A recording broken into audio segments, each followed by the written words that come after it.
কি হয়েছে? আমার সোনামণি পাখিগুলোর কি হলো গো? ওরা আজকে রোজা রেখেছে সম্ভবত।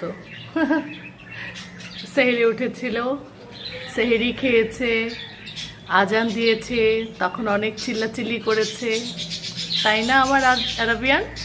তুমি যদি রোজা না রাখো হবে? তোমাকে আমি আরাবিয়ান বলে ডাকি না? বলো কি আরাবিয়ান? সত্যি তো রোজা রেখেছো? রোজা কি কি অহরে আরেকজন তো গা ছেড়ে দিয়েছে ক্ষুধায়। জানি তো রোজা রাখতে পারবে না, কিছুক্ষণ পর তোমাদের খাবার দিচ্ছি। অ্যারাবিয়ান, তুমি খেলে সবাই কিন্তু জানবে, আমার কথা শুনে লাভ নাই।